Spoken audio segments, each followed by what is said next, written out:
வணக்கம் விவசாய சொந்தங்களே. இன்றைய வீடியோ பதிவில் செண்டுமல்லி நடவிற்கு பாரானது எடுக்க இருக்கின்றோம். அந்த காட்சி பதிவை தற்போது பார்க்கலாம். அந்த நீள அளவுகளையும் தெரிந்து கொள்ளலாம் நண்பர்களே. பார்ப்பதற்கு முன்னர் நமது விவசாய கலைஞர் யூடியூப் சேனலை லைக் பண்ணுங்க, ஷேர் பண்ணுங்க, கமெண்ட் பண்ணுங்க, சப்ஸ்கிரைப் செய்து வைத்துக் கொள்ளுங்கள் நண்பர்களே. தற்போது பார்க்கக்கூடிய காட்சி பதிவானது பார் எடுக்கக்கூடிய அந்த காட்சி பதிவை பார்க்கலாம் நண்பர்களே. இந்த பாரின் அகலமானது 1 அடி அகலம் நண்பர்களே. இதோட அகலம் பாத்தீங்கன்னா 1 அடி எடுத்திருக்கிறோம் நண்பர்களே. அந்த காட்சியை தற்போது பார்க்கலாம்.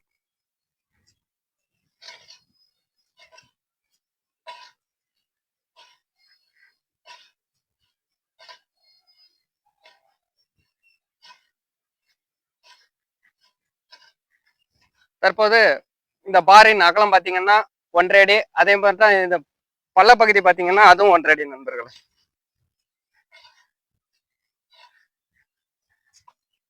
அதே போல இந்த பள்ளமான பகுதிகளை 1 அடியும் பாரானது 1 அடியும் எடுத்துக் கொண்டிருக்கிறோம். இந்த பார் பகுதியில் பாத்தீங்கன்னா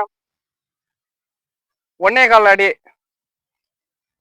அளவிற்கு குழி வெட்டி கொண்டுள்ள நண்பர்கள். பார்க்கக்கூடிய காட்சி பதிவானது கண் அந்த நடவு செய்வதற்கான செண்டுமல்லி கண்ணானது நடவு செய்வதற்கு 1.25 அடியை வைத்து குழி எடுத்துகளை அந்த காட்சி பதிவையும் தற்போது பார்க்கலாம் நண்பர்களே. தற்போது பார்க்கக்கூடிய காட்சி பதிவானது 1.25 அடியானது எடுத்திருக்கிறோம். குழி அளவு பாத்தீங்கன்னா ஒரு 1/2 அடிக்கும் கம்மியா குழி எடுத்திருக்கிறோம். இதில் சாணி உரம் என்று கண்டன நடவு செய்ய இருக்கின்றோம். இந்த வீடியோ பதிவானது பிடித்திருந்தால் லைக் பண்ணுங்க, ஷேர் பண்ணுங்க. நமது விவசாய கலைஞர் சேனலை சப்ஸ்கிரைப் செய்து வைத்துக் கொள்ளுங்கள். நன்றி விவசாய சொந்தங்கள்.